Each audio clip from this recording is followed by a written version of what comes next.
Babysitting, the responsible job where you keep kids safe, feed them dinner, and accidentally get involved in a mob heist. Because nothing says trustworthy caregiver like a knife fight and a stolen car. We're breaking down Adventures in Babysitting, a movie that made urban nightmares feel oddly family-friendly. Spoiler alert, don't call Chris Parker to watch your kids. Welcome to the Shermer High Alumni Association.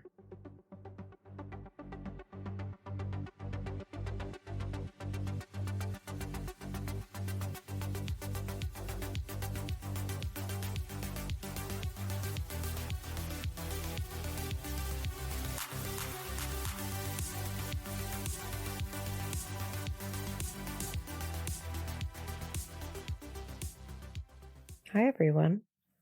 Well, Hi. hello. How are you? How are you guys? I'm just Good. wonderful. Totally phenomenal. Did we have a blast watching this movie? I did. I haven't seen it in quite a while. So it was like I forgot about a lot of it. Yes, me too. Yeah. It was really good. Okay. I appreciate it more as an adult. No? What, Carol? Do you agree with her or no? No. Okay, it's not good? Well, we're going to get into it, but Okay. for me, it rated it high, probably the highest out of all we've seen so far on the cringe scale, but probably for not interesting. very obvious reasons. Oh, I can't wait to hear. I know, right? Awesome. All right, so our synopsis of Adventures in Babysitting is when plans with her boyfriend fall through, high school senior Chris Parker, played by Elisabeth Shue, ends up babysitting the Anderson kids. Brad, played by Keith Coogan, and Sarah, played by Maya Bruton.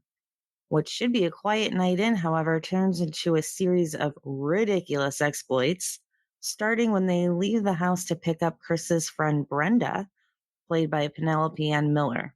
And soon Brad's buddy Daryl, played by Anthony Rapp, is involved. And the group must contend with car thieves, blues musicians, and much, much more.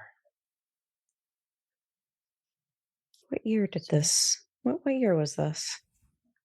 87. 87. Okay. So we've got Elisabeth Shue, and we've, fallen in love with her because of Karate Kid, right? Correct. She's so pretty. She is. Very jealous of her hair. That's her hair too, isn't it? It wasn't like, I would hope it is. it's not like a perm, or like it wasn't like, I think that's like what she looked like in life. Yeah. Yeah. Isn't that how her hair pretty much was in Karate Kid as well? Yeah. She has great hair. I'm glad we all agreed upon that. Yeah. Wonderful hair. She was 23 when this was filmed, playing a 17-year-old high school senior. So there again, we get into the adults, per se, playing high schoolers. Yep. But So she's 80s. Elisabeth Shue, so I think it's okay. Yeah, she is young looking. Because I feel like everybody else is relatively age appropriate. Agreed. I mean, maybe not Penelope Ann Miller. Maybe not Bradley Whitford. Bradley Whitford. I can't wait to talk about him. So we have Keith Eric Coogan. Yes. Who was 17 years old when the movie was released. So he wasn't he playing a 15-year-old? 15-year-old. So yeah. Yeah. So we're on par with that. So he was also in Cousins and Cheetah. What is Cheetah? I know. I've never heard of that movie. All right. What's Cousins? I don't know. Only thing I recognize from his IMDb is Don't Tell Mom the Babysitter's Dead. Yeah. Is Cousins? Wasn't that with Is Arnold Schwarzenegger? Arnold in it? Schwarzenegger. Yeah.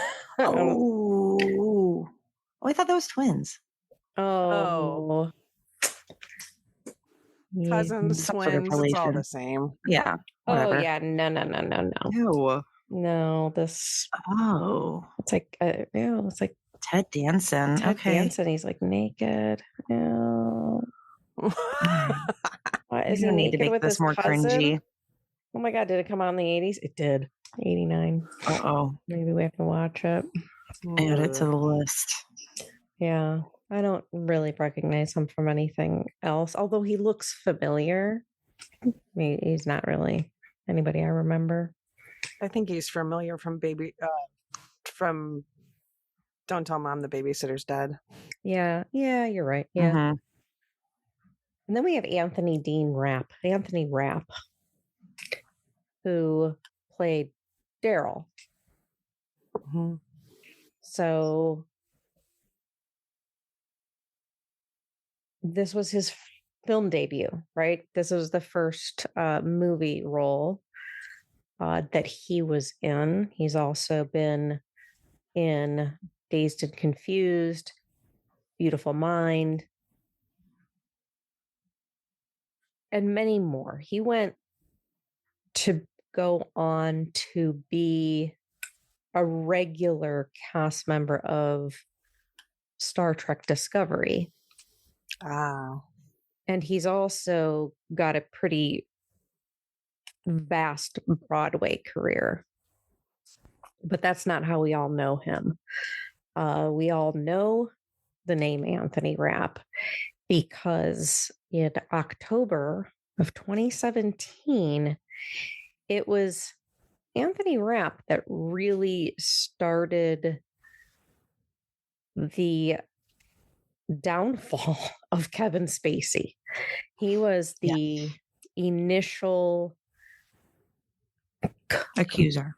complainant. He was the original accuser, right, of Spacey making unwanted sexual advances towards him back in 1986 when he was 14 and Spacey was 26.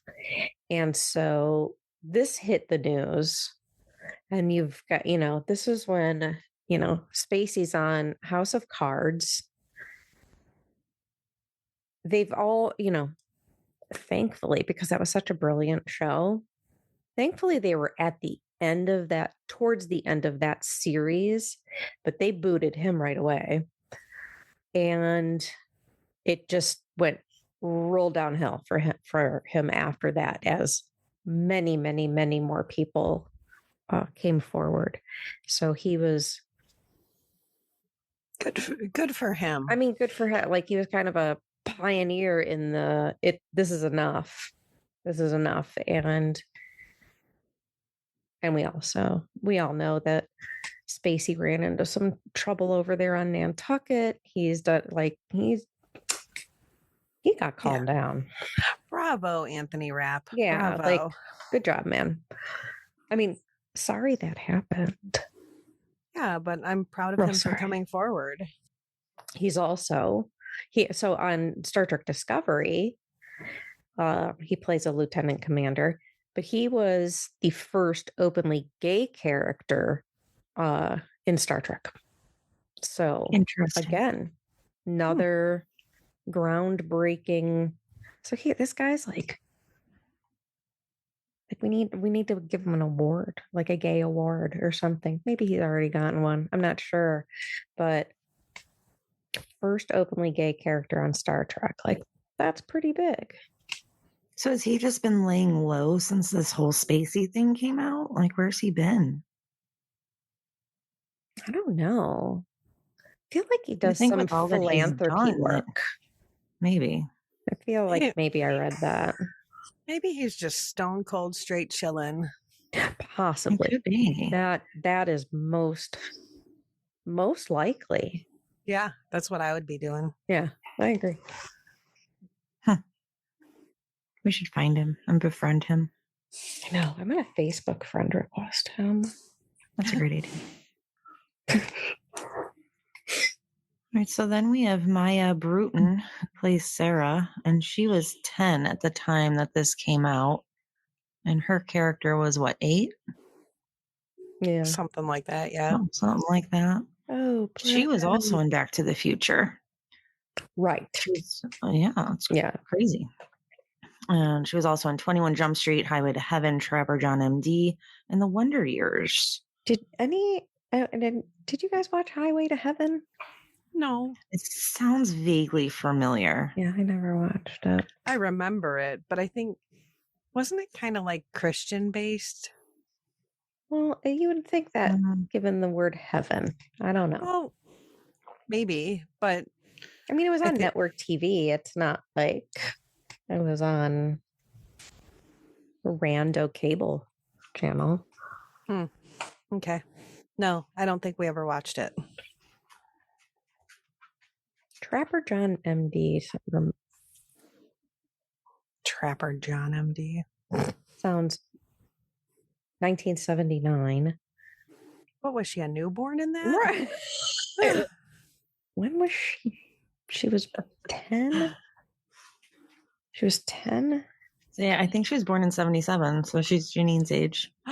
Wow. That's exciting. Good job, Janine. Thank you. So she's married to writer producer Laura Spots. So we have our second token gay on this movie. They married back in 2008 and they have twin boys. Yeah. Good for them. I know. But she didn't really do much. Like, really after the 80s, it sounds like. Maybe she didn't have to. Her IMDb is very short. Yeah. So I don't know what she like pivoted to. There's not a lot about her, which is fun. You know, maybe she raises twin children. Yeah. That may be what she did. And then we have Penelope Ann Miller, who has to play the movie's most irritating character. Facts. Okay, good. Okay. Yeah. Oh, yeah. I agree. I remember her from Carlito's Way. I don't remember her from really anything else. I remember her from Big Top Pee-wee. Is that a movie? Yeah. Oh, Big Top Pee-wee? Come on, bro. I don't think I've seen that. I didn't know that You're there not was... challenged Janine on Pee-wee movies. Oh my God, no. Yeah. I don't remember that. I only thought Pee-wee's Big Adventure was the only movie. Big Top like Pee-wee, 5? where he owns a farm. What?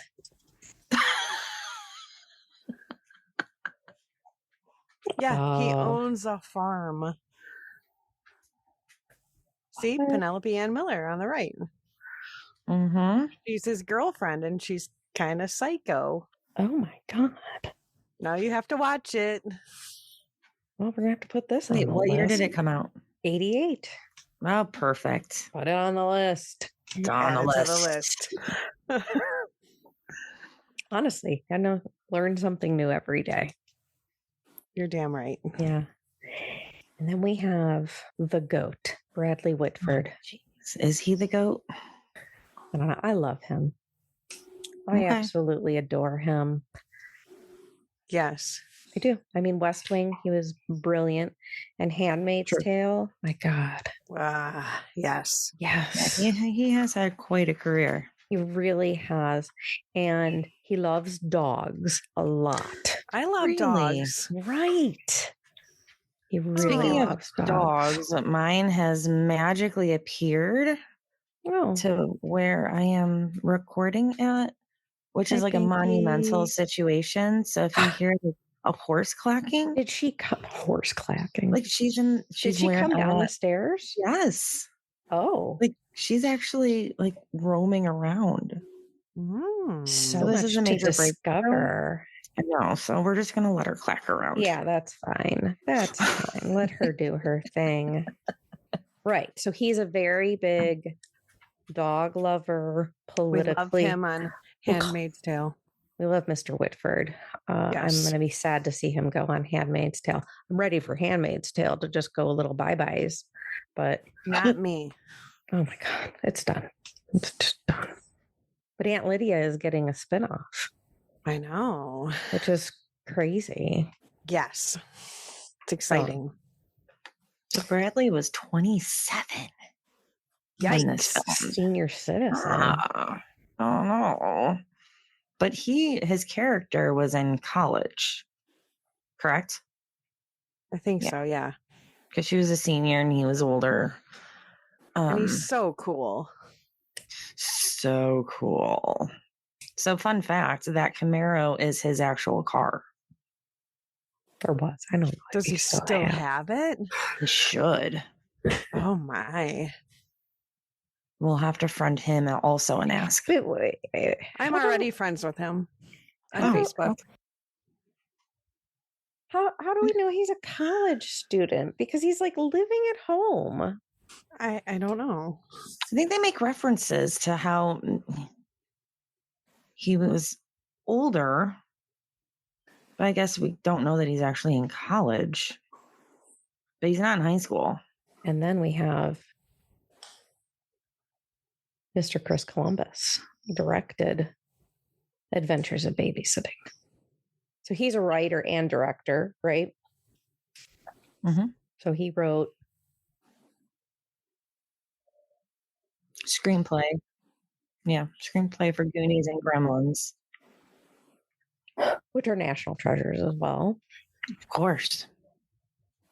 But this is his directorial debut. Mm-hmm. And then went on to do Home Alone and Home Alone 2.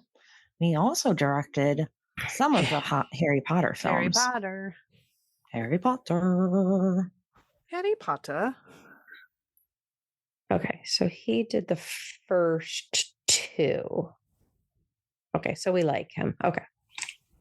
Then that's fine. He may continue. And since all things come back to Ohio, he was raised in Youngstown. Of course. Of course. And went to high school in Warren, which is about an hour from us and a suburb of 57,000 hours from you, Kristen. Yeah. Yes. So Adventures in Babysitting was primarily filmed in Toronto, which is interesting. It is set to be located in Chicago. But much of the filming took place in Toronto, including the scene in the Silver Dollar Room, which was pretty epic. There were some location shoots in Chicago, but not very many. And it seems like this was only filmed for not even 3 months. Which Wow. seems like yeah. They just hashed out scene after scene. Wait, they filmed from January to March of 87 and it premiered in June of the same year? That's what I was thinking. Yeah. Well, I guess it was before CGI. It was before all the other effects. Yeah, there's really no special effects. Yeah, I it's guess really just a month of sit down and full-time editing.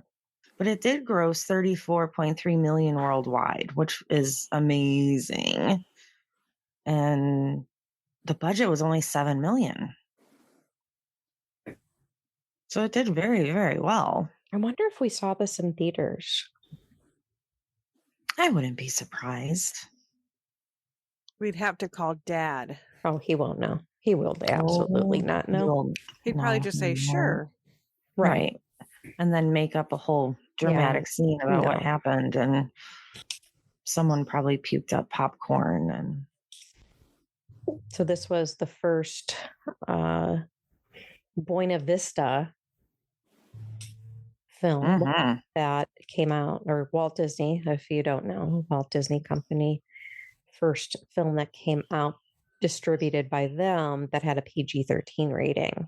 And I've got a lot to say about the Walt Disney Company and this film. Now or later? Later. We'll get into it.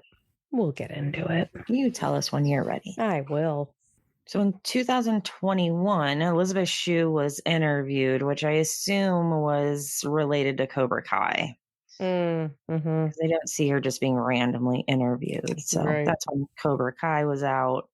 And she said performing the iconic Babysitting Blues song was one of her favorite experiences of all time.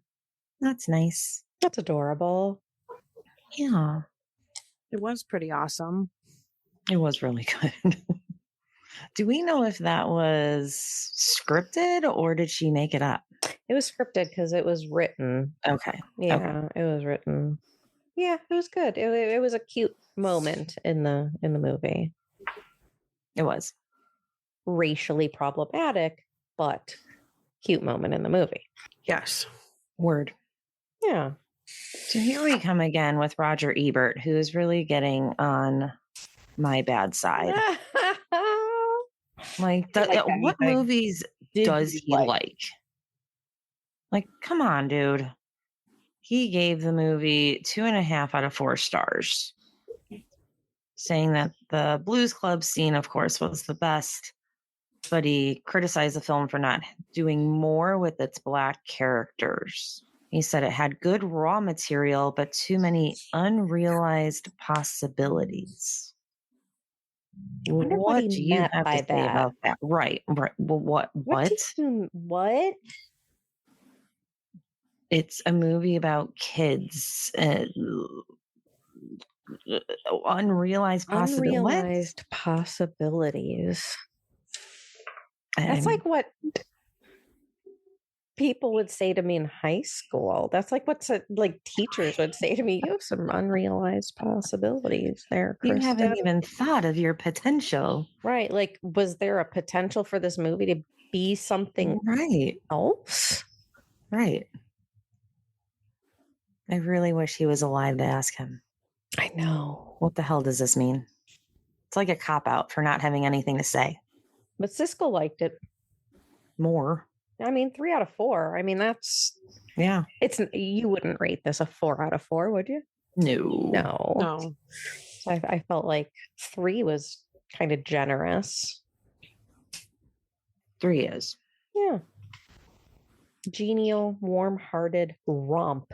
He praised the performances of that cast, saying that Elisabeth Shue was earnestly appealing, which I agree. But he criticized the movie for a lack of social awareness, which we'll get into, and he was absolutely right. And they compared it to Risky Business and Ferris Bueller's Day Off. Okay. Like, on the fringes of those movies, but yes. Yeah, like very little fringes. Anything else that we need to... I think we can jump right into it. Sure. All right, let's do it.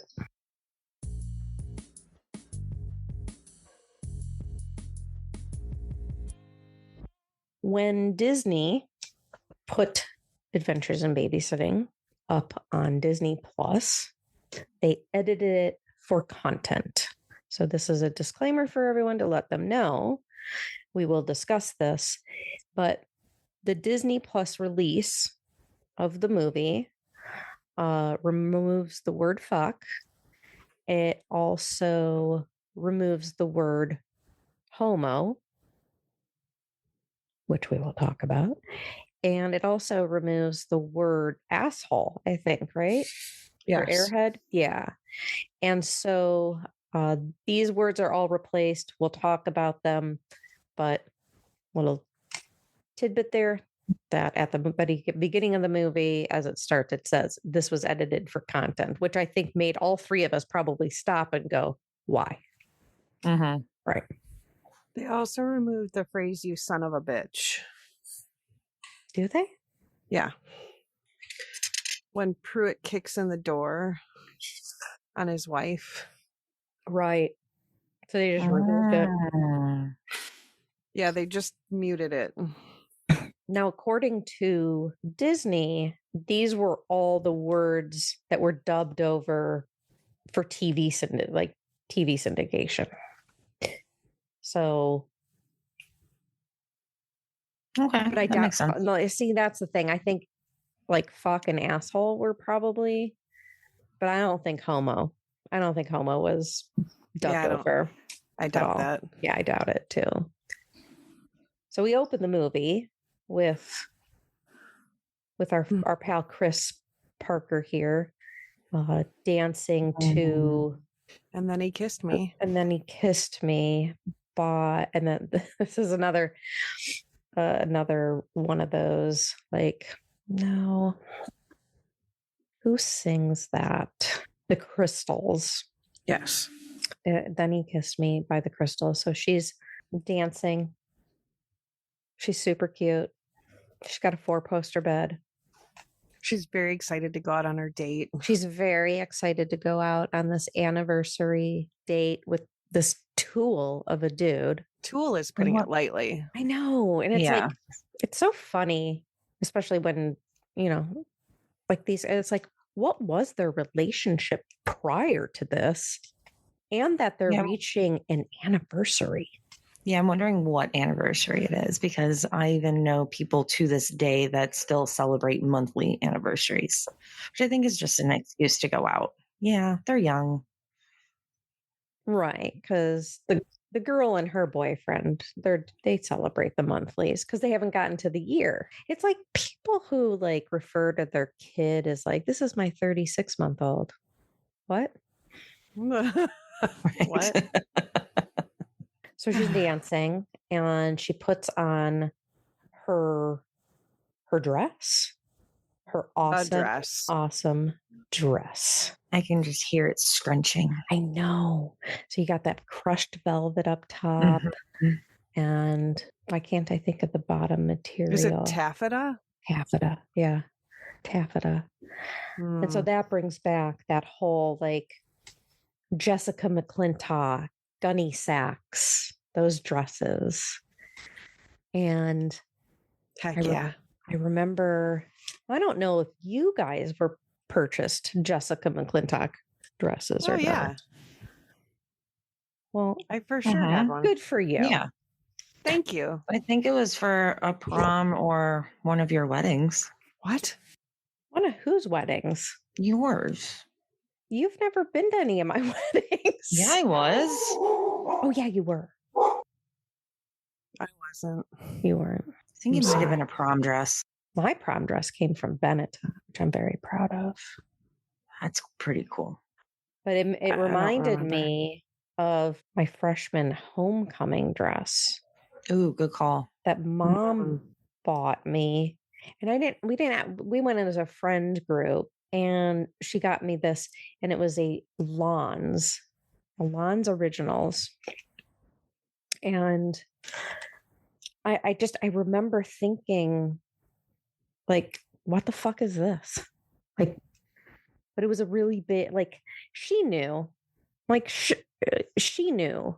And I think it was really important for her to buy this dress for me because I was the first one and it was the first dance. It all goes downhill from there. But this dress. The timing works out too, doesn't it? Weren't you a freshman in 88?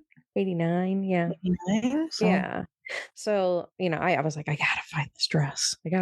This is the dress with the green, like, iridescent. I loved this dress. It was a fantastic dress. It was a Lons original. I wonder if it's in the basement. Probably. So we first realized that who her boyfriend is when she sort of dances over to her vanity or her desk or whatever, and she picks up this photo of her boyfriend leaning up against his car. Yeah, he really loves the car. He really loves his car, that he has like a photo of like him, a professional photo. Like a professional, and she has that framed. So she likes this in this guy, right? Like, yeah, I love my boyfriend who loves his car so much. And I'm just listening in my mind to You're So Vain. Oh my gosh. Seriously. And she is such a sweet person. It's just so hard to see like I guess that's the story of so many people's lives, right? Like, For sure. right. Yep. That we were naive. And so then you see the shot of the red Camaro coming up the street, coming into her driveway with the Illinois license plate of so cool. It's interesting. So he shows up, right? And in today's society, like that wouldn't happen. No. Right? In today's today's day and age, like that'd be a text. Oh, easy. That'd be a text. But he shows up. It's definitely a non-verbal communication. Right. Right. He shows up holding the prescription bag, cancels the dinner. And it just breaks Chris's heart. You just see it. You just see it on her face. She's just heartbroken. She's Brenda's called Brenda. there. Yeah, she's called Brenda over. So she's called Brenda over. Brenda obviously has no love lost for Mike. Yeah, she thinks Mike is a douche. And she's right. She is very right. And she says that Mike is lying that his sister is not sick. Because he is. He is lying. And that's the theme with everybody around her through this movie. Like, you really shouldn't be with this guy. This guy's really not a good guy. It's like everyone kind of skirts this, like, perhaps knowledge that he's a douche. He's and a cheater and all those things. So I appreciate that out of Brenda, out of this scene. And then that's about it for me with Brenda. And she makes a comment. It's like this kind of side comment that you don't really pay attention to until you have to think back to it. It's like she wants to spike her stepmom's tab with Drano. Yeah. No backstory, no nothing. It's like they had to kind of.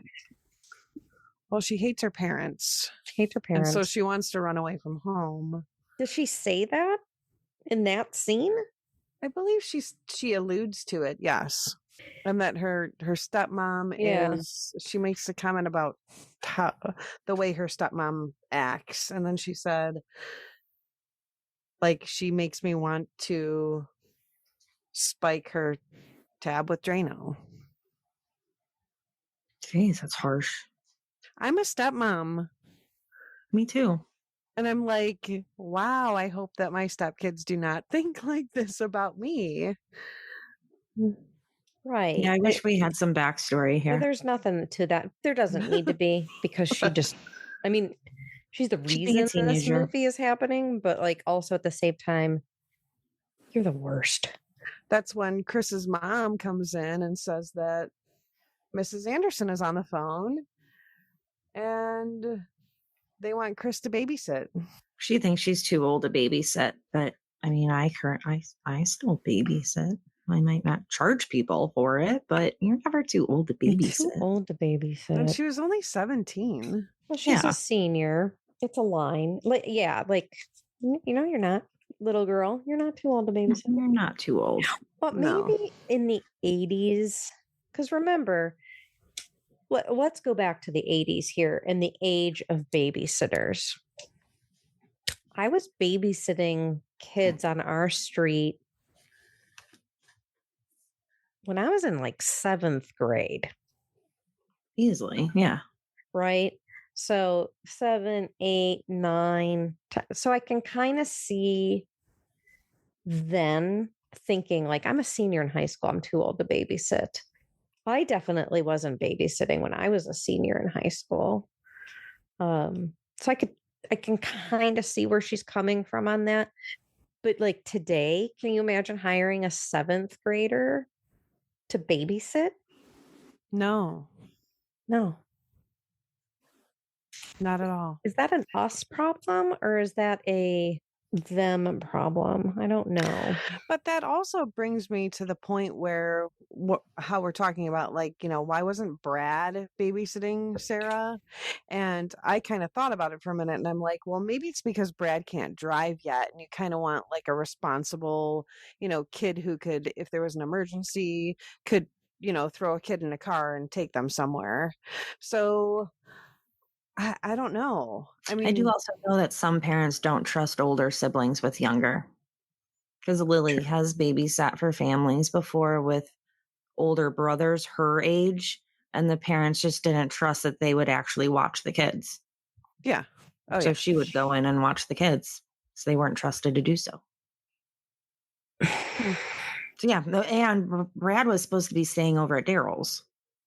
Yeah, That's but you know what? true. If I'm Brad's mom, I'd be like, no, you're not sleeping at Daryl's. You need to watch your sister. You can have Daryl over here. End of story. But you're Yeah, I right. think with the way that they bicker, yeah, Brad would have just left. I He would mean, have just left Sarah there high and dry. Yeah, plus Sarah needed the cough medication, so they needed somebody to administer drugs. right, because that was probably a serious controlled substance. Yes, codeine. Yeah, for Yeah. sure, codeine. So we get to the Andersons' house, and Sarah's roller skating, being adorable. She got her Thor hat on.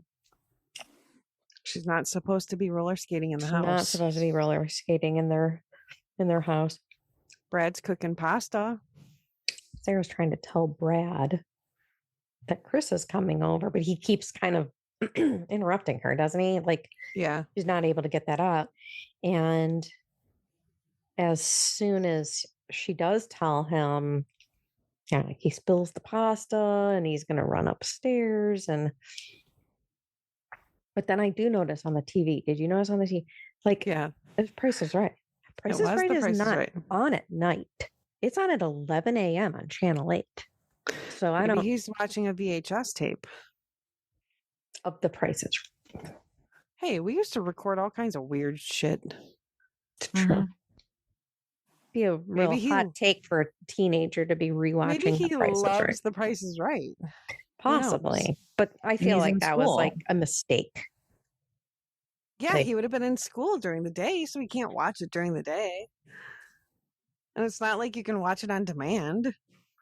I think there were sometimes I would record all my children to watch after school. I mean, who didn't? I didn't. I never watched soap operas. What? I've never watched soap operas. How is that possible? I don't know. I've never watched any of them.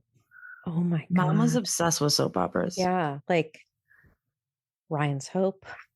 Never watched any of them. I think it turned into Loving. And then All My Children. One Life to Live. Price is Right every day when we would walk home for lunch. Yeah. Right. That's what made me think. I was like, this is a lunchtime show. Yeah. Maybe he couldn't come home for lunch. Okay, we'll go with that. But maybe he ate in the cafeteria. I think they were just filming during the day, and that was what was on TV. All honesty. Yeah. Whatever. So then, we're upstairs, and Brad is frantically looking for something. I don't think we know. So. Right, because he says that to Sarah when he goes into her room. Yeah, he needs his Clearasil so he can cover up his zits. Does Clearasil do that? I don't remember. So they used to make this. It was in a tube, and it was like skin toned. So it was like a foundation sort of, medication. And it had like benzoyl peroxide in it or something, and you would like dab it onto your zit. And I mean, yeah, they don't make it anymore. But yeah, back then, that's why he refers to the fact that, Sarah says, well, I ran out of brown. So she was using it as a brown color because it was like tinted cover up. That's awesome. They should come back with that and we can get rid of these stupid pimple stars. Oh my gosh. Oh, mine It's aren't a shaped like a fashion star. statement, right? Unfortunately, Unfortunately, yeah. It's just declaring you have a but I pimple. love that like they're owning it. Like I have a pimple and I've got something on my face to help it. Like that, standing up in your power with your acne. Yeah, and not hiding from it like we had to. Oh my God. Is that Mark Ruffalo in a Clearasil commercial? Yeah. Tinted Clearasil. Yes, I This remember should it. be a thing again.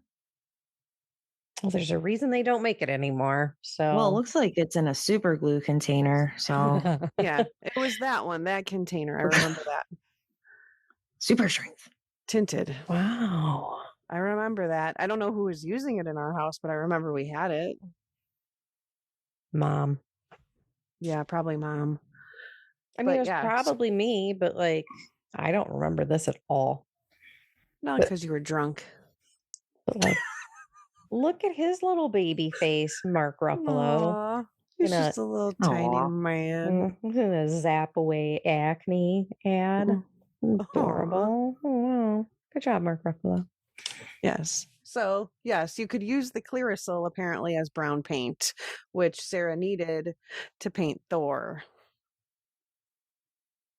Right. And she's got pictures of Thor all over Her whole bedroom floor. is just Thor everywhere. Right. So the amount of cost for this bedroom Oh had my to be God. absurd. Like I remember my new kids' obsession.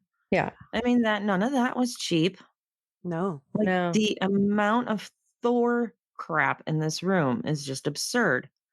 And Yeah, then but I when mean, she the parents obviously have money. I mean, right. They live in a suburban Chicago McMansion. Yeah. And the mom has this fancy dress on when they're going out. in a So, fur coat. And a she's fur oh my coat. God, the fur coats. Oh my gosh. This is where we have Brad refer to Thor as a weirdo. Yeah. Yeah. Except that's not what he really said.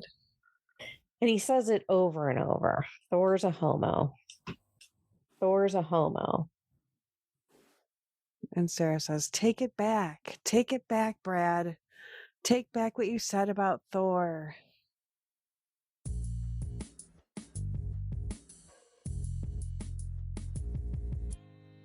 And I was obsessed with this coat. And I think I eventually ended up getting I think it was Aunt Rosemary's coat. Like Or was this it Aunt exact Mary's? coat. Huh? Or was it Aunt Mary's? Don't think it was Aunt Mary's. I think it was Aunt Rosemary's. And because I wore it to senior snowball. Because I have a picture of Courtney and I in that. And so this coat could also be in the parents' basement. oh my gosh, it could be. It could be. I don't know though. There's probably not We a have lot some of digging my to do, stuff. Janine. We have a lot to do. Yeah. So the parents are they're getting ready to go to their work party. Yes. But I do appreciate kind of that whole, not chaos, but like that scene where it's just like the mom is trying to get everything situated. Like, okay, she needs this cough medicine. She needs to be in bed by blah. He's sleeping at Daryl's. Like, and, and somehow he just has cream. somehow he's just like eating a thing of chocolate. And staring at her, staring at Chris like awkwardly. Very creepy. Like, look at me eating chocolate. I'm eating some chocolate. And then the mom like fully embarrasses him about his acne, which I appreciated it. You stop eating chocolate, you're gonna break out. And they're like, well, we should be home by 1. One. Oh, jeez. Yeah, I can't stay out that late. I don't even stay out that late on New Year's. Yeah. I'm asleep by midnight on New Year's. I'm asleep way earlier than that. like people went hard in the 80s, right? It was that decade of indulgence over the top. Yeah. I would have been like falling asleep at that party. Right. I'd have been like sitting in a corner in a chair, like, And it was still light out when they left. She's got this coat on, so it's probably fall time. So it's like, geez, you're going to like the 6-hour long party. Right. And we're getting ahead of ourselves, but like by the time you get to that party, it's like almost midnight and those people are still going hard. Like it's wow. Yeah, I think Chris takes Sarah out in the living room to watch TV, and that's when when Daryl shows up at the door, and Brad goes to answer the door, and he's like, I'm not sleeping over. Right, he finds out Chris is there, so he says, "Oh no, Chris here? I'm sleeping here." Which of course Brad's like, "Nope." You gotta check out this month's Playboy because there's a girl in it who looks just like Chris. Is that what he says? Yeah. Mm-hmm. But he doesn't think it is her. Or does he?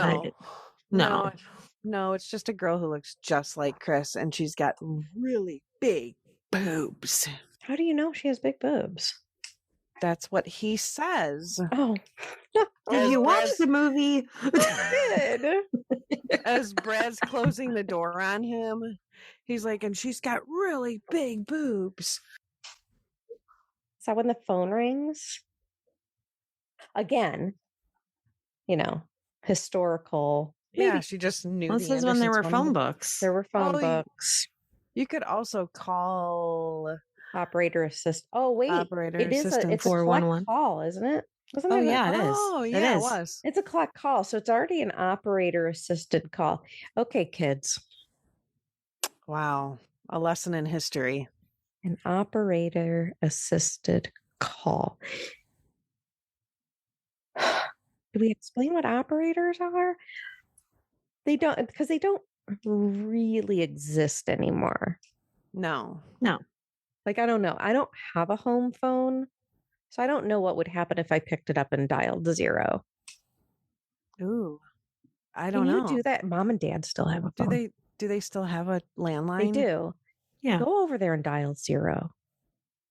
We're gonna do it. Okay, do it. All right. Okay. So 100 years ago, you used to be able to dial an operator. So you'd pick up the phone and press 0. Isn't that what Grandma did? Yeah, Grandma was an operator for Ohio Bell. Yes. Right. Yeah. So you'd call and someone would answer the phone. They'd say, "Operator, how may I assist you?" Mm-hmm. And you'd say, "Yeah, I'm looking for the phone number for the Andersons who live on whatever street in whatever city." And they would say, "Okay, would you like me to connect you?" Well, you would get 2 options. They would either connect you to a recording that would say the number, or for a fee, they would connect you. Oh, yes, because then it would be like a collect call. Well, it could be unless you're calling from your own home, then it would go on your phone bill, and then you would get in trouble with your parents. Big time. Yeah, because that would really add up. I speak from experience. So, yeah, the operator could either give you a recording of what that phone number was, then you could write it down and you could call that number, or they would connect you. Right. And so it would be a collect call. And a collect call, kids, is where you don't have to pay for the phone call up front, but the person that you're calling has to pay for that phone call. Yes. And there's a recording when they would answer the phone. They'd say hello, and they would say, "You have a collect call from," and it would be a short snippet of your voice. And you could say, "You have a collect call from Janine. If you'd like to accept the charges, press 1. If you'd like to decline the call, please hang up." Yeah.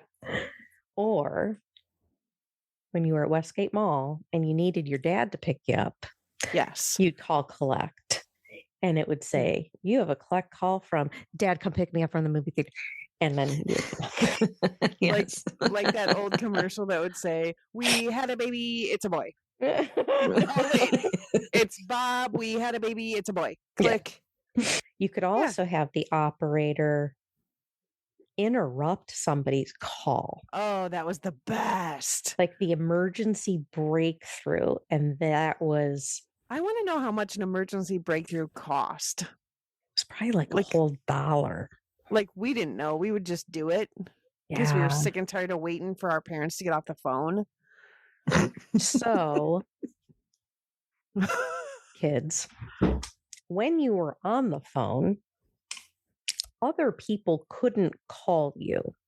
It would just be a busy It signal. would just be a busy signal you cannot get through.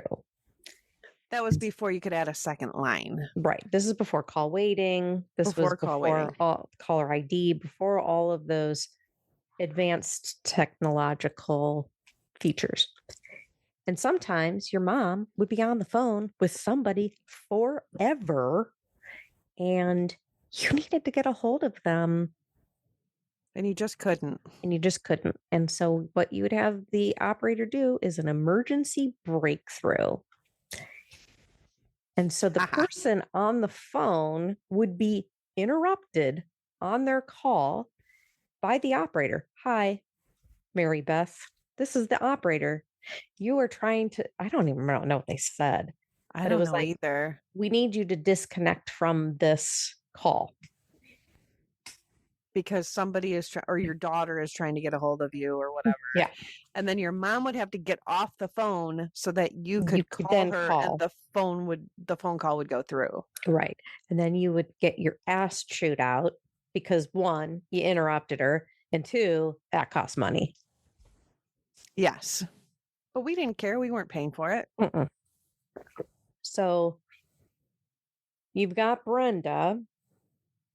Who calls collect. Calls collect because she has no money. You want to talk about that? Yeah. She ran away and she went to the bus stop downtown with no money. No money. Or bus station. No money. What were you going to do, Brenda? Right. What was your end goal here? How did you get to the bus station? And what was she going to do there? Right. How did you get there, Brenda? What was she going to take a bus somewhere else, or was she just gonna... Right? But what I'm saying was like she somehow got to the bus station, right? Right. And then what? Were you going to get on a bus? Were you just going to hang out at the bus station? Like, what was your plan?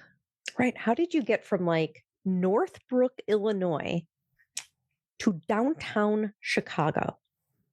Like, really within the span of like an hour? Mm-hmm. And if you ran away, wouldn't you come to your best friend? Why didn't you just go to the Andersons' house? Catapulting yourself into downtown Chicago. Like, it just doesn't make sense. Yeah, where are you running away to? And like, I understand this is a movie and it's fictional and there needed to be some sort of plot. Right. But I don't know. It just Brenda, no money, in an urban bus station. Yeah, Brenda's like, hey, Chris, I finally did it. And Chris says, you finally put Drano in her tab? Yeah. And Brenda's like, no, I ran away from home.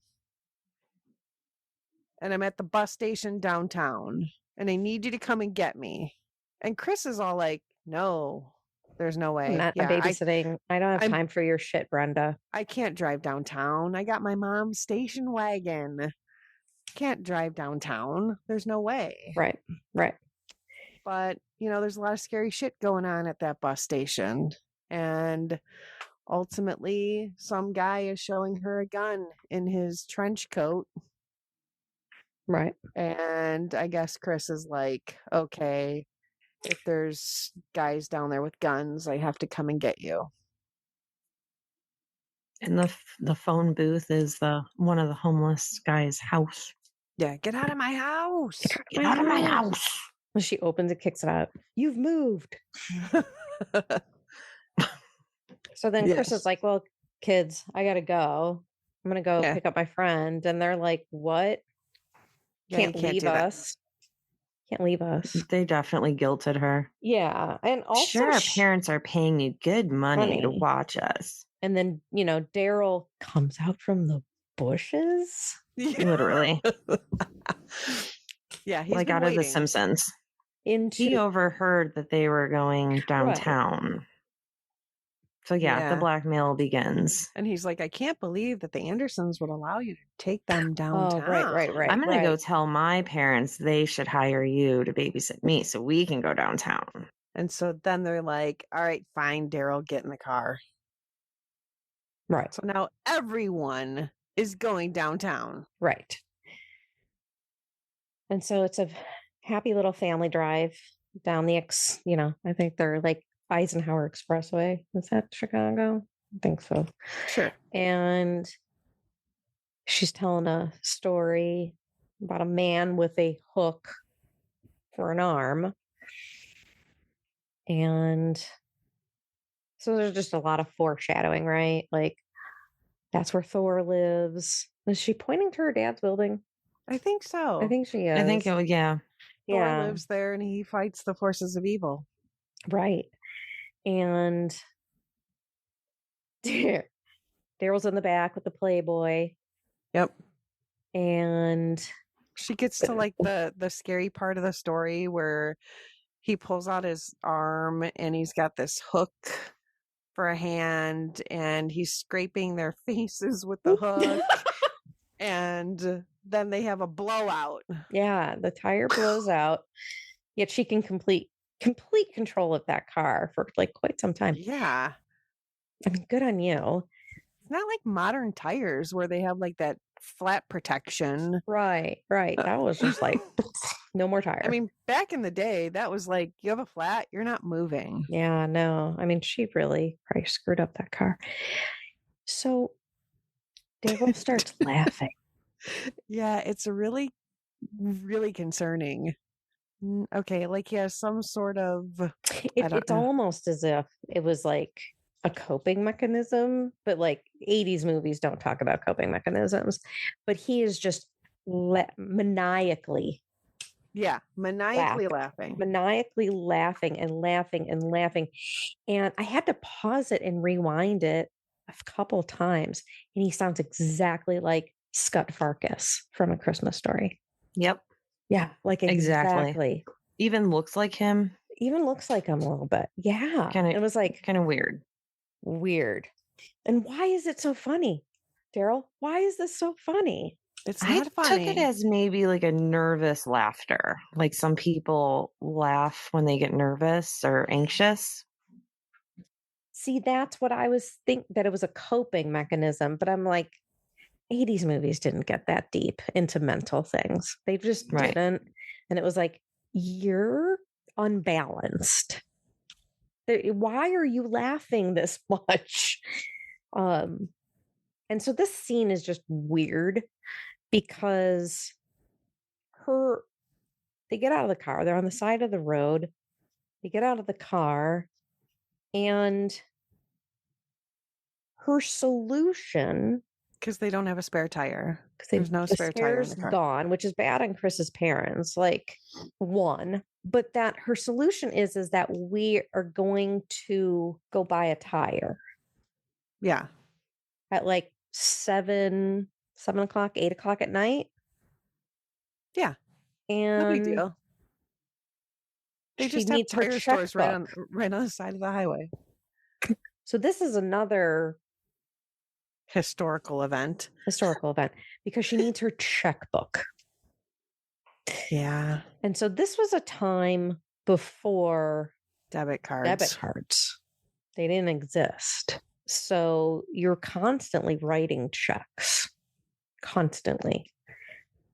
I remember writing checks to like a friend. Like it was a thing. But she had left it at I just like that was your number one solution, not find a payphone and call an adult and just like be over, just have it be over with. But I guess she does have Brenda on her mind. Anyway, I just thought it was a strange solution. And so then she goes, right. So then she goes into the car. She realizes she forgot her purse. She gets out of the car. She turns back to them. I forgot my purse. And then she walks past them and kind of turns around and just kind of starts babbling about something. And then Daryl goes, did you forget your purse? And I can't tell if that's a mistake in the script or he just didn't deliver that line correctly. Because it doesn't, to me, doesn't come off as sarcasm. It's like, did you forget your purse? You dumb woman. Like, that's how it came off to me, not as like he was just repeating what she just said 12 seconds ago. It just wasn't delivered right. And was like, she just said that. Yeah. Not like. That's why I kind of took it like he was making fun of her. Like, oh, right. did you forget your purse? Which right, but it was stupid. Like, it didn't. He doesn't say it that way. He doesn't say it that way. And it's not the right context to say it. And it was just weird. And I was like, you're stupid, Daryl. Yeah. And that's when we get what looks like a semi truck. Yes. Very scary, giant semi truck pulls up behind them. And it's got the JP lights on the front grill. He gets out and he's pretty scary and rough looking. He's like, do you have a spare? And then he starts laughing at them because they don't have a spare. And he's like, got on the expressway without a spare? He pulls out You kids must be from the suburbs. Yeah. And he pulls his hand out and he has a metal hook for a hand and they all start screaming. Which is a major confidence booster for him. Yeah. I mean, he already has a hook for a hand and now they're just screaming at him. So he offers to tow them to Dawson's garage and buy them a tire. So he's actually so nice of him. He's actually a very nice guy. Nice guy. And she's like, oh, this is really nice, but I don't have any money. And he's like, well, I'm still going to take you and get this tire and I'll pay for it. And so he hooks up their car and throws them in the tow truck and he starts driving with them. He gets a call over the radio while they're driving that Dawson, who owns the tow company, drove by Mr. Pruitt's house and he sees that there was a car there that he's not going to like. So they have to make a pit stop and they're going to go to John Pruitt's house. So this is where things get a little scary because, John Pruitt is driving like a lunatic. It is quite the adventure. It is. Weaving in and out of every corner. Yeah, it's like an adventure in babysitting. It is. And so the adventure begins. Yeah. This is where it gets pretty much. It gets real. Yeah. And this is another part that gets edited out of the film was when John jumps out of the truck and goes to kick in the door and he yells, "You son of a bitch." And in the Disney version, that's just deleted. So so then Mr. Pruitt just starts shooting. Shooting. Oh, he pulled the gun out of the glove box, which he had told them that's where he kept his arm. Yes, his hand. His hand. His hand was in the glove box. So he's shooting and he ends up shooting the window on the tow truck, which scares them. And then Chris is like, get out of the tow truck. So they all have to get out of the truck. And then ultimately he shoots her car. He shoots the tow truck first. And that's why they have to get out of the tow truck, because he shoots the window of the tow truck first. And then they all go to get out. And when they get out, he shoots the window of Chris's mom's car. Oh, the station wagon. Okay. Yeah. So he does shoot two windows out. Anyway, they get into the lover's Cadillac. And they're hiding, and all of a sudden a guy pops up and he was attempting to steal the car, which I think we should probably talk about that. Problematic issues in this movie, right? Yeah. We talk about lack of social awareness. So, of course, the black man is stealing the car, right? With the, suburban kids. Problematic. Problematic. You can tell that this is where this movie did not age well. Yeah. Yeah. And it continues. And it continues. This is just the first part. Yeah. Like the first part of that. But yeah, so anyway, he quickly realizes, like, well, I can't just dump these kids off in the middle of downtown Chicago. So I'm just gonna take them with me while I'm stealing this car back to the chop shop that I have to take it to. Yeah, so I don't know why he thought that was a good idea to bring them all into that chop shop. Like, because he was a nice guy, right? He was a nice Joe guy. Gipp was a good dude. I think he was just trying to make money he was in a bad situation and right. Unfortunately he had made to steal a comment. cars. He did tell them in the car that he wasn't just going to drop them off somewhere. It was unsafe anywhere around there. Correct. But he was not taking them to any mall. Well, it's not Correct. Boise, Idaho. Right. Is what he says. Right. A mall? What do you think this is? Boise, Idaho? But I don't know that taking them physically into the chop shop was the greatest idea. I don't think that was any safer than dropping them off on the street corner, honestly. Right. Actually, I feel like dropping them off at a restaurant would have actually been a better idea. Right. That's what I'm saying. Just drop them off. Right. So they come into the... But then that would have been the end of the movie. It really would have been. Because then we wouldn't have met all these additional characters, right? John Chandler, who is playing Bleak, he's the mob boss. So your mob is Italian, right? Because to be mob, you have to be Italian. But then you have Ron Canada. I don't know if it's Canada or Canada. And there's somebody else, but he was on the Shield. He's pissed. And Graydon punches Joe Gipp in the mouth. I don't know. The boss guy is like, take the Brady Bunch upstairs. So Joe takes them up to this upstairs office in this, warehouse. They're kind of locked in this office. Sarah discovers that there's a hole in the ceiling, like a ventilation hole. And they're like, yeah, there's no way we're climbing up into that ceiling.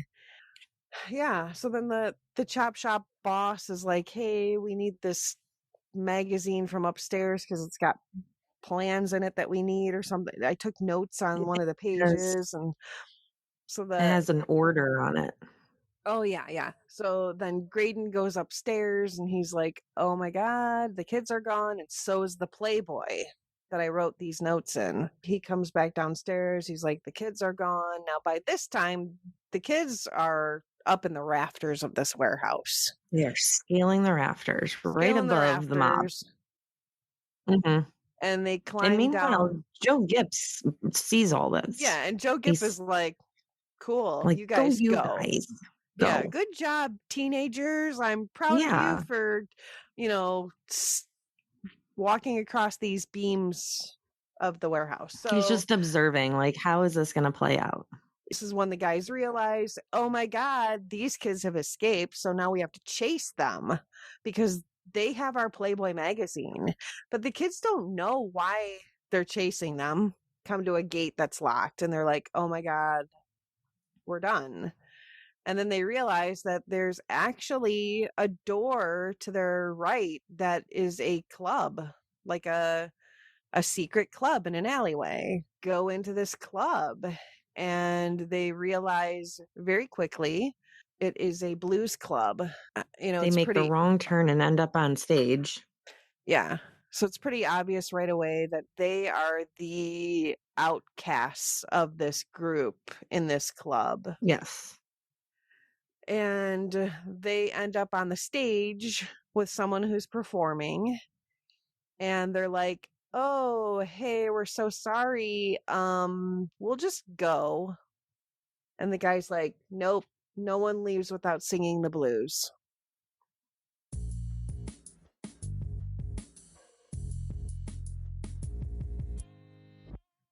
And that's when Chris is like, I don't know how to sing. I can't. There's no way we can do this. But they have to. This is probably the best scene in the entire movie. And then everyone is staring at them. Yeah, this is like everybody is just staring Everyone's at them. staring at them like, okay. And it's funny because like a lot of these people are like mouth open, like, oh my God, what's going to happen? What is going on here? Best scene in the whole movie, I think. They actually And now the mob guys are inside. Yeah, the mob guys are now watching. And Joe Gipp gets inside. He's not watching, and he's observing the mob guys and the kids. And yeah. So now they're actually singing the blues. Which is epic. It is epic. Yeah. It's the babysitting blues. And Chris basically breaks down her whole night via a blues song. Mm-hmm. It's amazing. It's just the best part of the whole movie. It is. And everybody she did very well. Yeah, everybody is really getting into the song. Everybody's loving it. You know, all the people who are in attendance at this club are really loving this song. Cheering them on. Like, hell yes, you guys are killing it.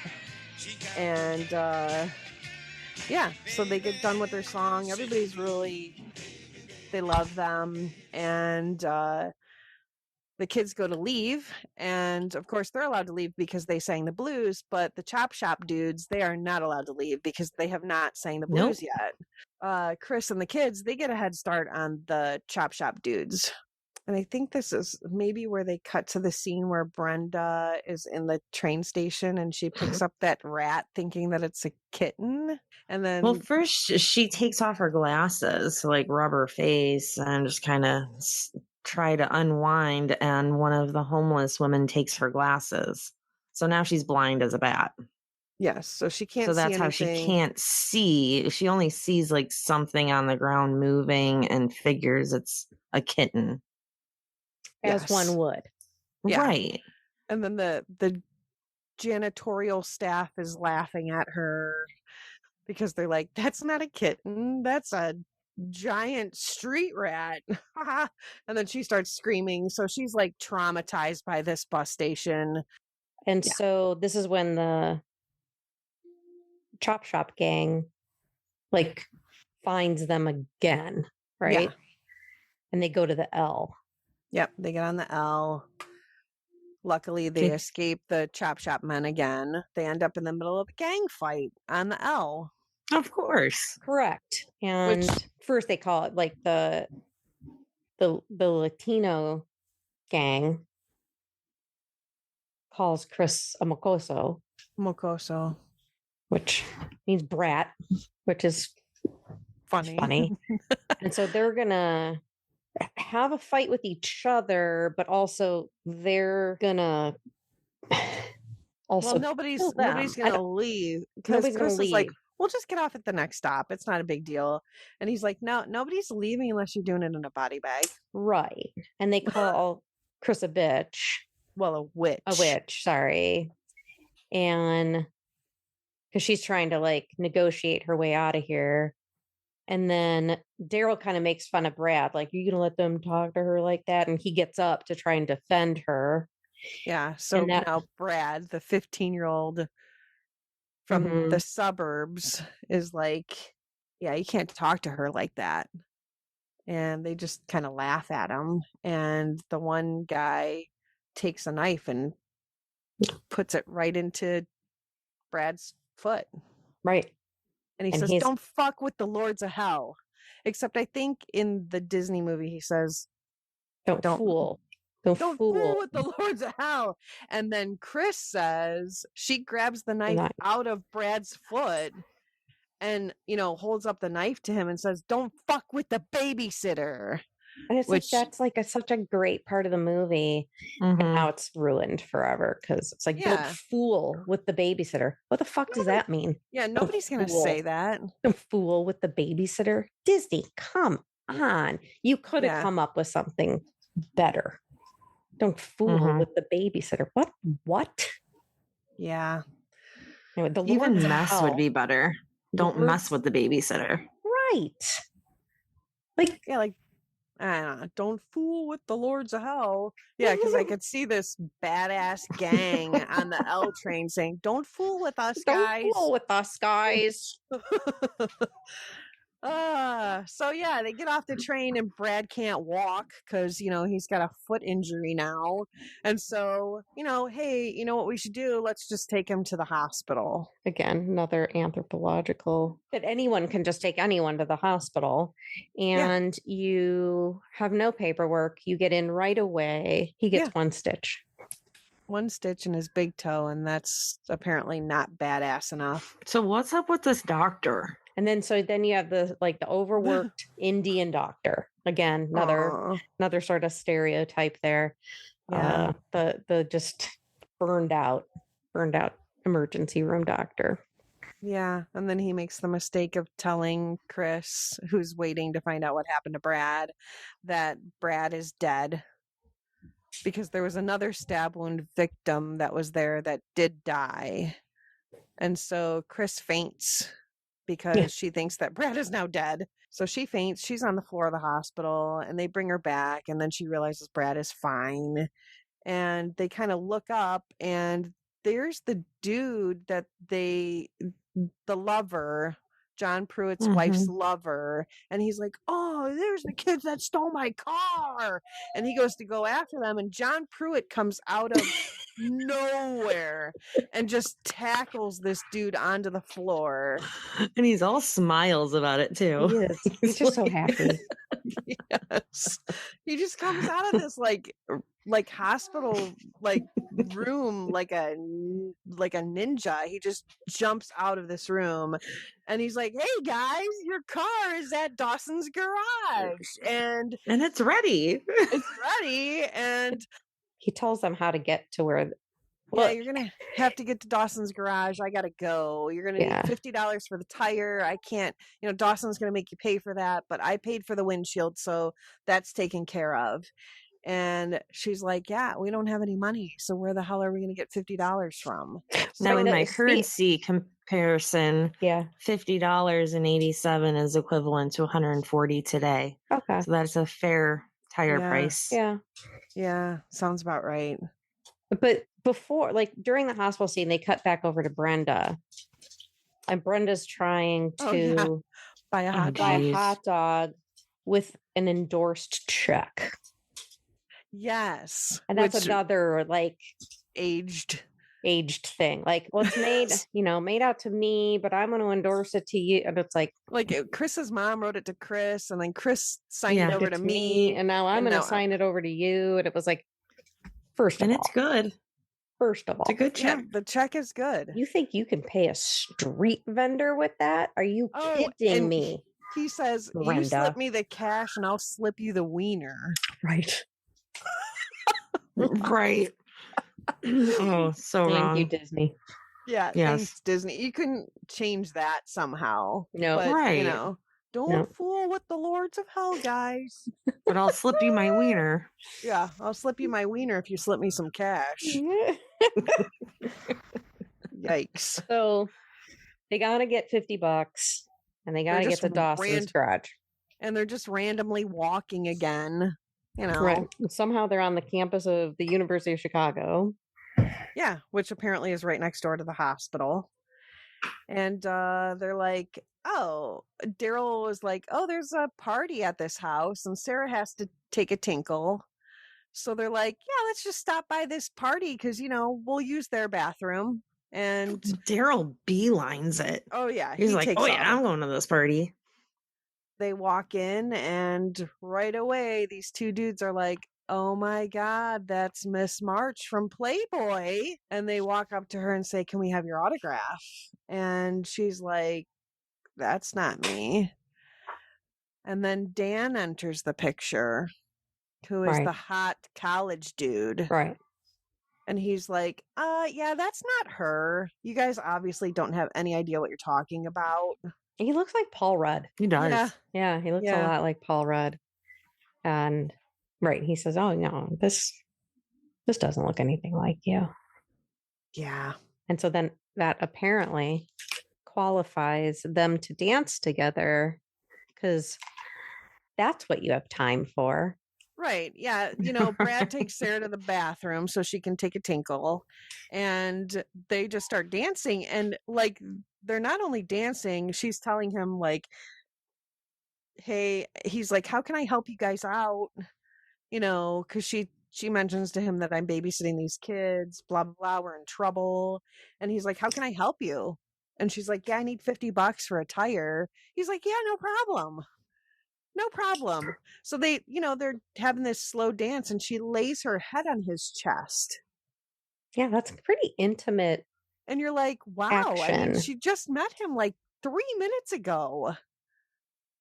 I mean, I don't even lay my own head on my wife's chest. Yeah, I don't do that with my husband. If we slow danced, I really don't think I would lay my head on his chest. Then again, he'd have to be like way taller than me. Right. I was gonna say we're too close in height to be able to do that. It would really hurt my back. Unless he like stood on a stool or something. Mm-hmm. Yeah, that's weird. Then they cut over to like Daryl, who's just hanging out with these college dudes, and they're all like drinking beer, and he pretends to do like a shot of popcorn, which I guess I don't realize. Maybe in the original movie, like they didn't change that scene, so he must have just been taking a beer mug full of popcorn, and he like tries to down the popcorn. It's weird. While trying to look cool doing it.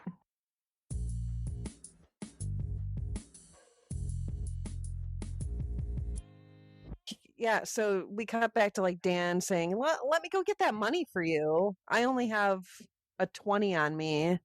Let me see what else I can get you. And he comes back with $45, and she's like, no, that's great. I'll take it.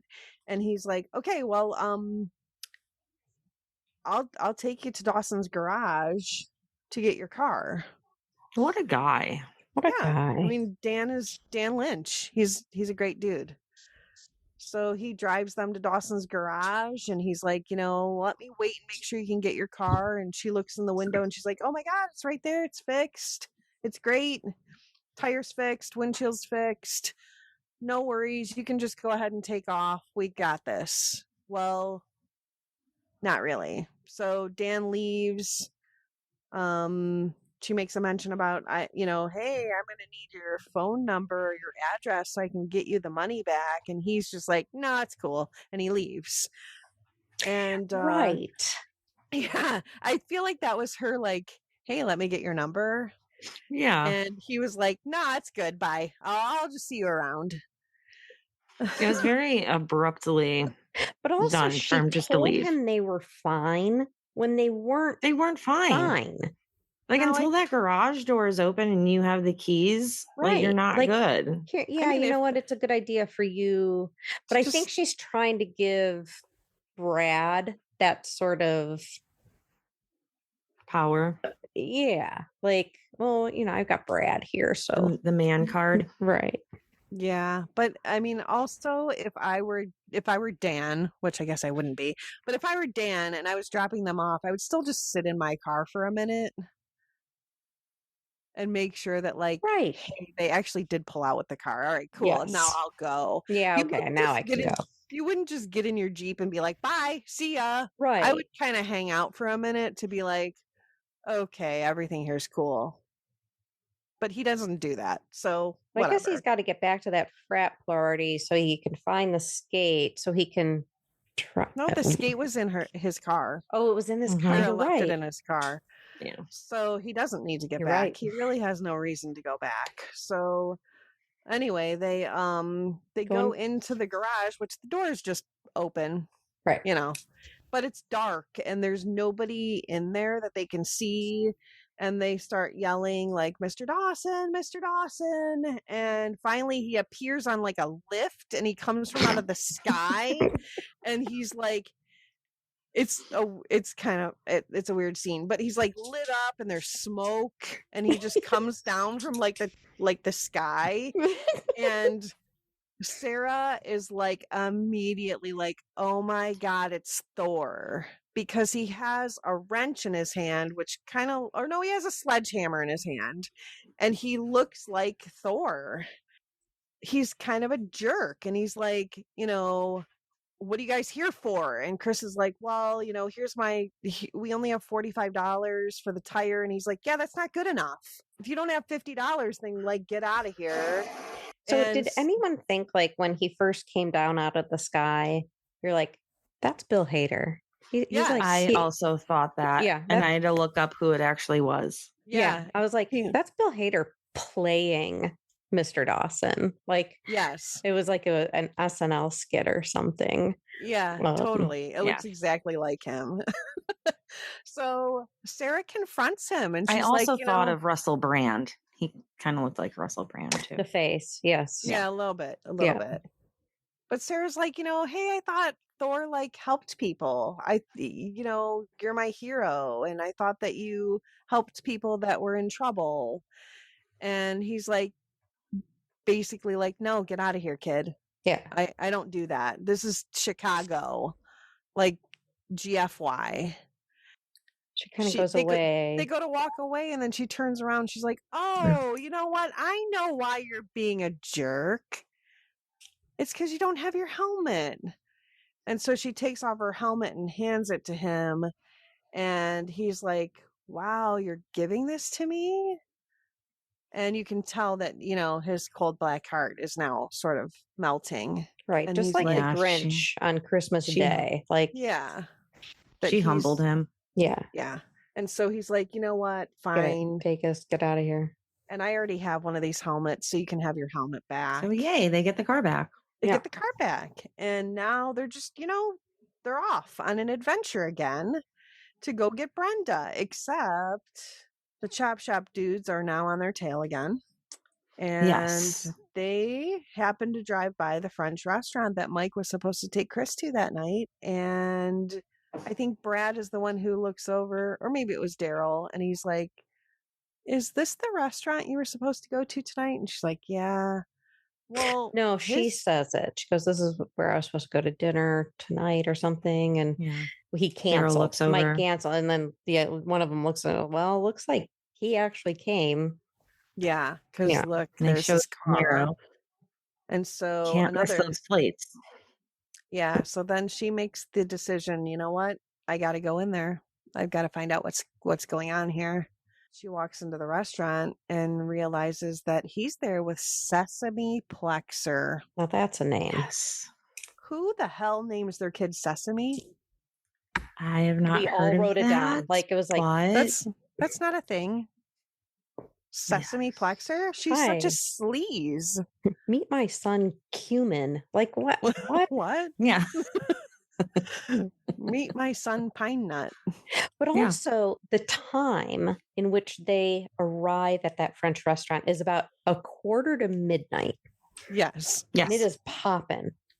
Dinner at a French restaurant popping at midnight. Yes.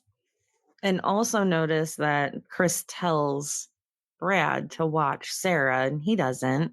And he does not. Goes back to the babysitting. Can't have older siblings babysit. Because she knows exactly what she's going to do. She's like, I'm going to go get an eclair and I'm going to go look at those toys.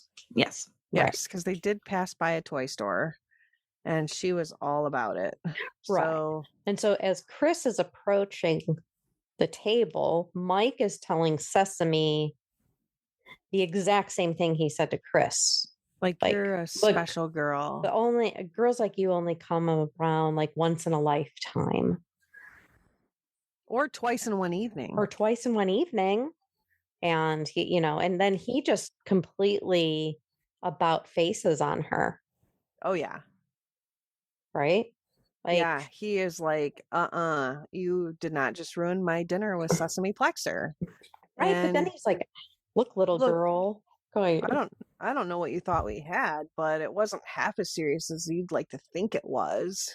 And I think this is where I got the impression he was a bit older, because he's out at a fancy restaurant at almost midnight and says, "Look, little girl," while towering over her. Yeah. right. He gives the impression that he's much older, yes. Brad is kind of standing behind her, like, yeah, you screwed over Chris. And Mike says, geez, you're picking him kind of young. And Chris is like, this kid's got more class at 15 than you'll ever have. And Mike kind of looks at me and goes, yeah, good luck. Her legs are locked together at the knee. Dang. What the fuck, Bradley Whitford? Yeah. Yeah. Like, Douche card. wow. Yeah. And So now we're shaming. well, yeah, now we're shaming her for, being prude. And Daryl ends up kicking Mike In the back. forward. Yeah, Yeah, he kicks him in the back and kicks him forward into a table, and he face plants. And Sesame's like, "Oh, that's just great. Go fuck yourself, Sesame. Right, Yeah, Sesame. This is bigger than you. This is bigger than you, bitch." Yeah. So now Chris feels like she got her little jab at Mike, and now she knows who he truly is, and everybody was right, and so she's kind of upset, and they walk out the front door and they're like, wait, where's Sarah? They start looking around. They start looking around for her. They see the cape. Yeah. And well, the cape is when she gets to the building. So she went to the toy store. And that's when the mob found her. Yeah, the chop shop dudes pull up and they're like, hey, little girl, come here. And she was starts a great impression. That was good. That's kind of what he sounds like. Well played. So she starts running towards her dad's building because she recognizes it. Yeah. Yeah. And then Chris and Brad and Daryl, they kind of realize, wait a minute, she was at the toy store and she probably went towards our dad's building. And they go running towards the dad's building also. And they get there and they realize, oh my God, her cape is out here. And Brad's like, guys, Sarah's in trouble. Yeah. No shit, Sherlock. Yeah. Yeah. So I love that all three and you of failed us to watch her. Right. You're an asshole, Brad. You were given one job. Yeah. Right. One job. And you're too Brad. busy defending a girl that's never going to give you the time of day. Yes. So I love that we all kind of noted the same thing about Sarah in the elevator. Like the logical issues here. Oh my God. So glaring. Everyone's like, yeah. And I don't understand, like, why did she pick those floors? Because she thought they were the top floors, or that was the highest numbers she could reach on the buttons and the. Like, I don't understand where did she think she was going? It doesn't matter. She hits 42 and she hits 44. Well, we don't know that she actually pushed the button on 42, though. Her fingerprint was on it. Her fingerprints on it. We can deduce. I mean, maybe. But you're right. Like, she could have just glossed over 42 and then pressed 44. Possible. Yeah. But it looks like she's pressed 42 and 44. Yes. Because there's no smear fingerprint. It's a fingerprint.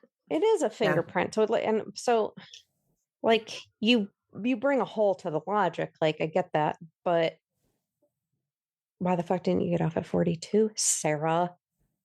And then 44 is just literally OSHA's worst nightmare. Yes. Yeah, there's no window of construction, and they just have sheeting over this window. First of all, I don't think that's a thing. I don't think that's how that works. But that's the floor Sarah gets off, is a floor that's still under construction in her father's building. Yes. Yeah. And now the chop shop dudes are following Sarah, and they end up on the floor that Sarah and Brad's parents are actually attending the party. Well, the Italian guy. Yeah.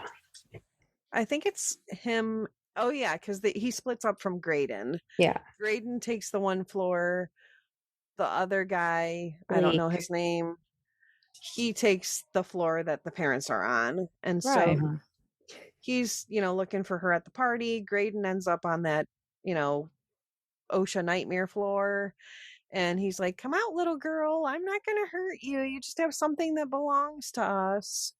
Sarah decides, you know what I'm going to do? I think I'm just going to jump out the window down this rope and scale the side of the building. Not like the exit stairs or anything like that. Like that'd be like, don't do that. No, just scale the side of a skyscraper. Right. That makes more sense. Right. So, Graydon realizes that she's out, on the side of the building. And I think he has a moment where he's kind of like, wait, this is too much. I got it. Like, he's going to go save her. It's not only about the Playboy that's in her backpack. It's about, wait a minute. This little girl's in trouble. Yeah, and I've now forced her to go out the side of a building, and this has gone too far. So I think I'm going to actually go out there and try and get her. He kind of tries to pull her up, and that doesn't really work. And so he, she falls down to an edge because she's lost grip of the rope. And he's like, yeah, now I got to go out there and I've got to save her. So the rest of them get up there. They see what's going on. And Graydon has kind of gotten down almost to her, but not quite. But Brad pulls her up by the rope. Yeah. But he tries to grab her foot. He did try to grab her. Why are you trying to come on? Well, he wants the magazine. He needs that order. Right. So Brad pulls her up into the building. And he grabs her and like hugs her. And it's almost like it's a voiceover because it's so breathy. Yeah. It's so breathy. It's Brad. Like, what? It's like that scene from Ferris Bueller where Jeffrey Jones or the principal is like, so that's how it is in that family. It's like, yeah. Oh, Brad. Ugh. It does kind of sound like a voiceover. Right. And so then they run into Joe Gipp. See, that would have been a good arc. Joe Gipp, Elisabeth Shue, like Chris and Joe end up together. That would have been nice. That would have been a lovely ending, but they don't. He's like, I just need this magazine. Let's get you guys out of here. And yeah, I just need the magazine. It had something in there that we needed. It wasn't a big deal. You could have just given us the magazine this whole time. Right. So then they get out of there. And they're kind of like now racing a clock because the parents are leaving. The parents are leaving the party because they got to get home. And it seems like it takes a while to get to their town. So they finally get Brenda. They finally pick her up. She's standing outside the bus station. Ironically. Yeah, she's just conveniently. Like, there's no communication. There's no time to go into the bus station and look for her. It's not like they were able to call her and say, hey, we're actually on our way now. Right. And at this point, she's been waiting 4 hours. Yeah. And she just so happens to be outside the bus station. So super convenient. Grab her, throw her into the car.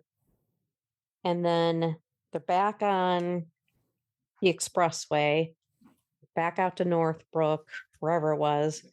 And they see the parents on the highway. Right. And so they pass the parents. Right. And so they get into the house and she's like spewing out the orders. You guys get up to bed. You do, she gets into that kitchen, which reminds me, it's like, it's not exactly, but it does remind me of the kitchen from Carousel of Progress. It's not, but somehow I was like, I don't know, something about the refrigerator or something. I was like, this is the last scene in Carousel of Progress. It's similar. Yeah. It was just like, I think it's like the plain cabinets, like it was the style of the 80s, and like the appliances from the 80s, that it just sort of gave that like vibe. Right. It's a great, big, beautiful tomorrow. At the Andersons' we're going to get copyright. Oh, you guys are not doing this. You guys can sing the whole thing. I know. No, as long as it's not more than 10 seconds, right? Right. Where's Patty? Yeah, where is Patty? So yeah, now Chris is, frantically cleaning and cleans up all the pasta that Brad's left there. Still didn't clean up. And she jumps onto the couch and she grabs a magazine as the parents are walking in the door. Yeah. With not even a bead of sweat. Right. Yeah. She's following. Hair still looks amazing. Yeah. And she's like, yeah, the night was pretty uneventful. Right. And then she goes back to visit everybody. And everything's cool. Everything's good. And she tells Sarah, I think I'm retired from this after tonight.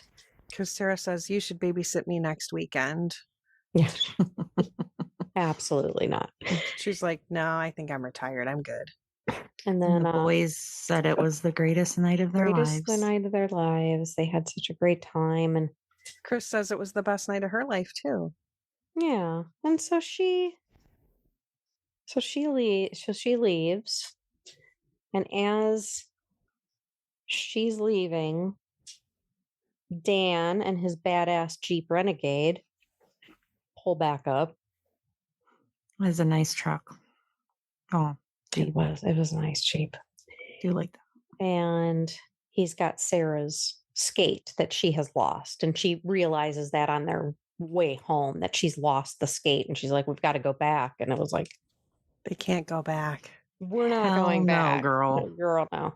And so he's got it because she left it in his car.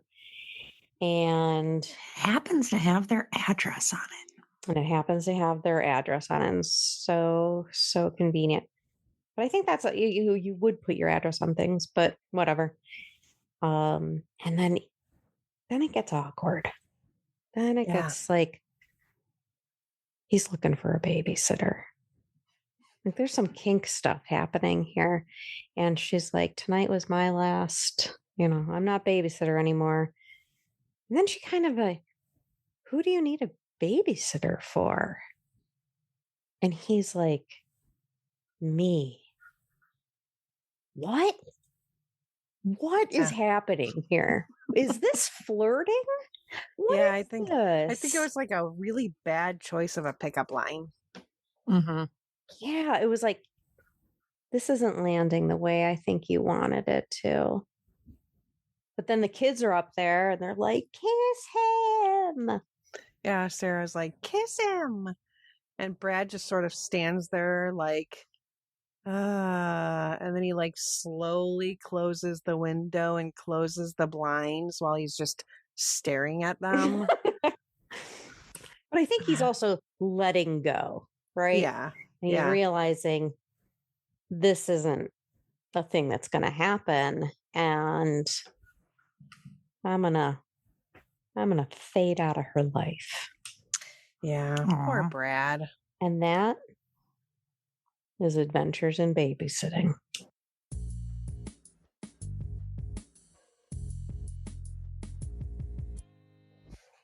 What an adventure it was. What an adventure it was. Yeah. Well, do you want to talk about how you feel about this movie? Sure. Do you? I do. Okay.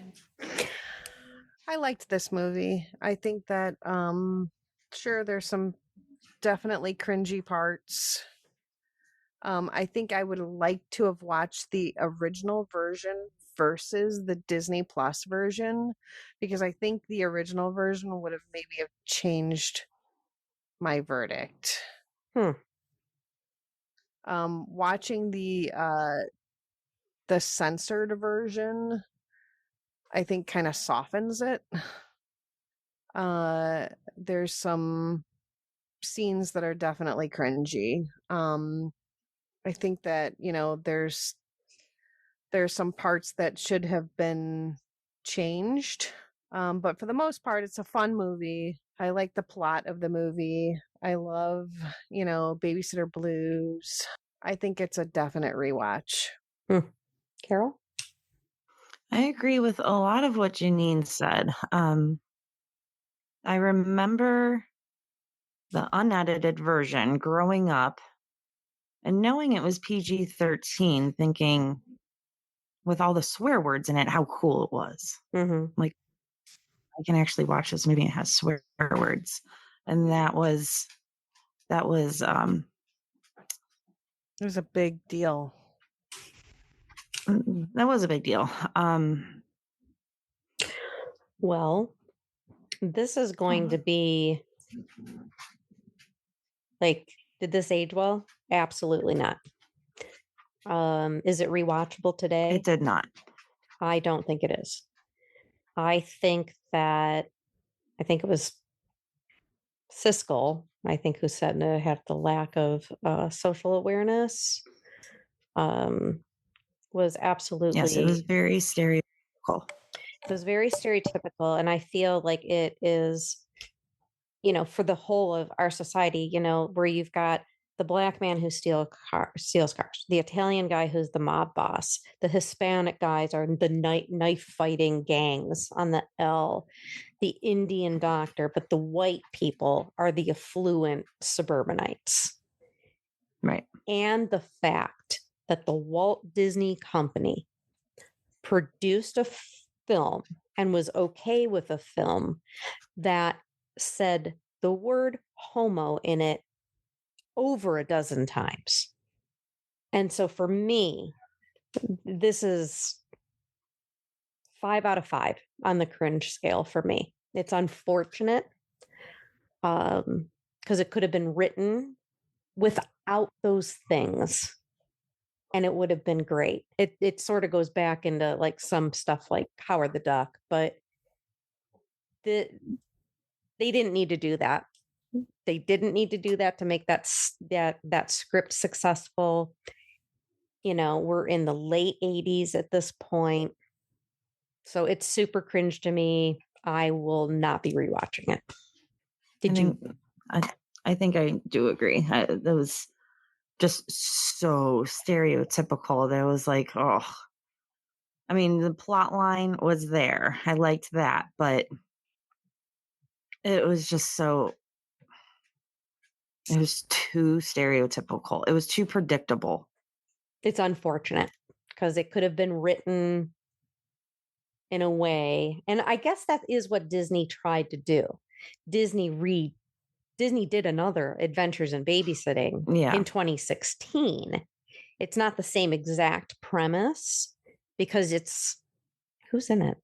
Sabrina Carpenter in it? I don't remember who's in it.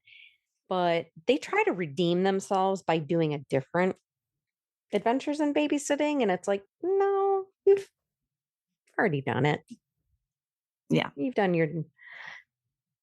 So anyway, that's where I sit on this one.